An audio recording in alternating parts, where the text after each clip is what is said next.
బులెటిన్లో breaking news చూస్తున్నాం. నేడు సుప్రీంకోర్టులో కేటీఆర్ పిటిషన్పై విచారణ జరగనుంది. ఫార్ములా ఈ రేస్ కేసులో కేటీఆర్ సుప్రీంకోర్టును ఆశ్రయించిన విషయం తెలిసిందే. ఈ నెల 8న సుప్రీంకోర్టులో ఎస్ఎల్పీ వేశారు. హైకోర్టు ఇచ్చిన ఉత్తర్వులను సవాలు చేస్తూ సుప్రీంకోర్టును ఆశ్రయించారు కేటీఆర్. తనపై ఏసీబీ నమోదు చేసిన కేసును క్వాష్ చేయాలని హైకోర్టులో పిటిషన్ వేయగా క్వాష్ చేసేందుకు హైకోర్టు నిరాకరించింది. కేటీఆర్ పిటిషన్ను జస్టిస్ బేలా ఎం త్రివేది, జస్టిస్ ప్రసన్న వర్లే ధర్మాసనం విచారించనుంది. మరోవైపు రాష్ట్ర ప్రభుత్వం ఏసీబీ సుప్రీంకోర్టులో కేవియట్లు దాఖలు చేసింది.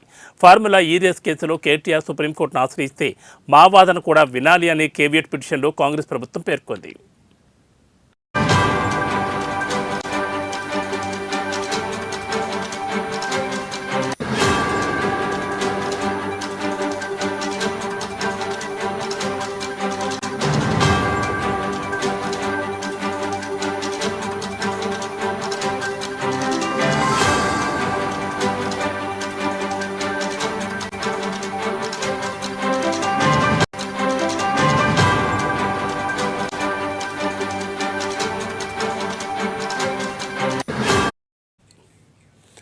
నేడు సుప్రీంకోర్టులో కేటీఆర్ పిటిషన్పై విచారణ జరగనుంది.